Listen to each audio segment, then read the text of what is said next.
आज का हमारा टॉपिक है यूजेस ऑफ डायमेंशन में डायमेंशन का दूसरा use to convert the unit of one system into the another system. यानी अगर एक सिस्टम के यूनिट को दूसरे सिस्टम के यूनिट में कन्वर्ट करना है तो हम लोग कैसे करेंगे।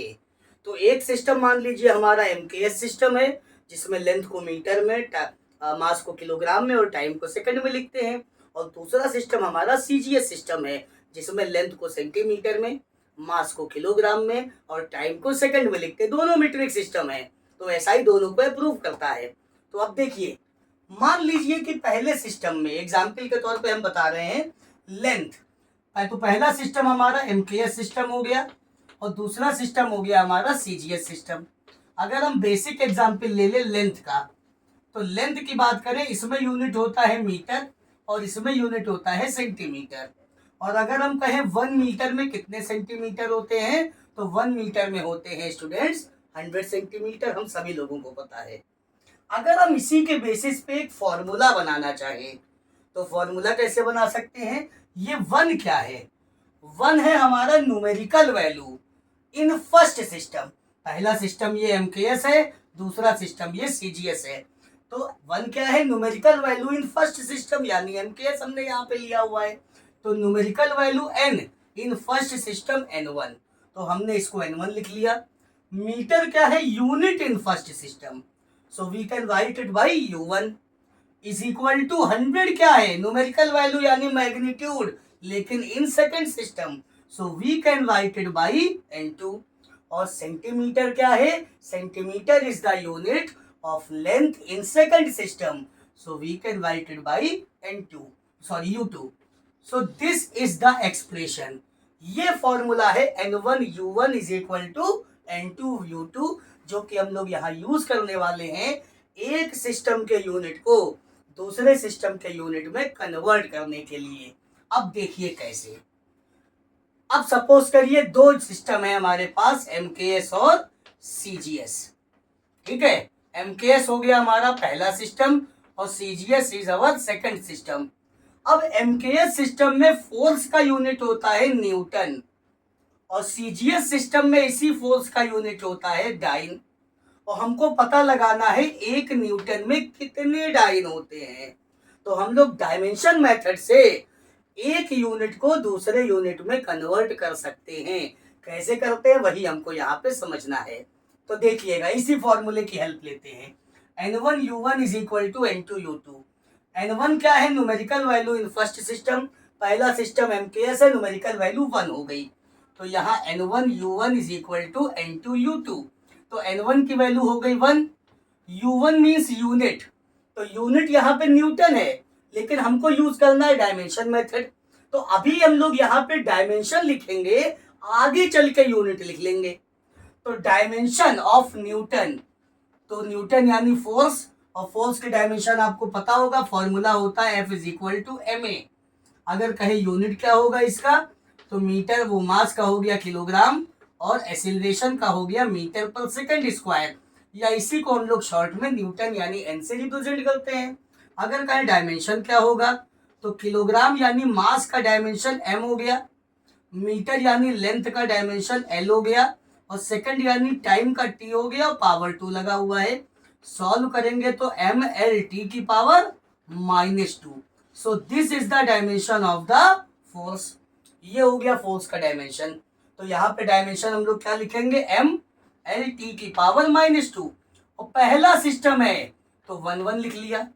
इसी तरीके से n2, अब n2 ही तो देखिए हमें निकालना है कि भाई कितना है, कि 1 न्यूटन में कितने डाइन होते हैं, तो n2 फाइंड करना है, तो n2 की जगह n2 रहने दिया। u2 का मतलब यूनिट, अब यूनिट है डाइन, लेकिन हमें लिखना है डायमेंशन।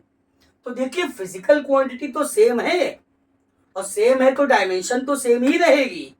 जैसे अगर बात करें एरिया की, तो एरिया का क्या डायमेंशन होता है, या फॉर्मूला क्या होता है, या अगर यूनिट की बात करें लेंथ इनटू ब्रेथ, ये फॉर्मूला है। अगर यूनिट की बात करें क्या हो जाएगा, मीटर स्क्वायर एमकेएस में, और सेंटीमीटर स्क्वायर होगा सीजीएस में। और डायमेंशन क्या होती है, डायमेंशन आर द पावर, और पावर तो देखिए सेम है ना। तो इसका मतलब अगर सेम फिजिकल क्वांटिटी है तो डायमेंशन सेम रहती है। तो यानी अगर फोर्स की डायमेंशन mlt की पावर -2 है mks में, तो cgs में भी फोर्स की डायमेंशन mlt की पावर -2 ही होने वाली है। बस सेकंड सिस्टम है तो हमने 2 लिख लिया। अब हमको n2 की वैल्यू फाइंड करनी है। Now n2 will be equal to the 1 into, अब इस पूरे तमाशे को उठा के नीचे ले आते हैं। अब m के नीचे m लिख लेते हैं m1 अपॉन m2, l के नीचे l लिख लेते हैं l1 अपॉन l2, और t के नीचे t लिख लेते हैं t1 अपॉन t2, और दोनों के ऊपर पावर -2 है तो एक साथ ऐसे लगा लिया। अब m means dimension of mass. अब हम लोग यहाँ पे लिखेंगे यूनिट, जो कि u लिखा हुआ है। तो मास इन फर्स्ट सिस्टम, तो पहले सिस्टम में मास का यूनिट है किलोग्राम, मीटर किलोग्राम सेकंड, तो यहाँ पे हमने लिखा 1 किलोग्राम। m2 मीन्स दूसरे सिस्टम में मास का यूनिट, ये हो गया ग्राम। इसी तरीके से L1 मीन्स पहले सिस्टम में लेंथ का यूनिट, ये हो गया मीटर।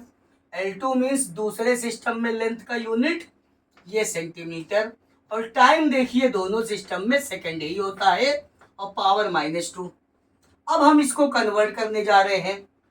तो 1 किलोग्राम हमको mks को ही तो cgs में कन्वर्ट करना है, यानी मीटर होना चाहिए सेंटीमीटर में, किलोग्राम होना चाहिए ग्राम में।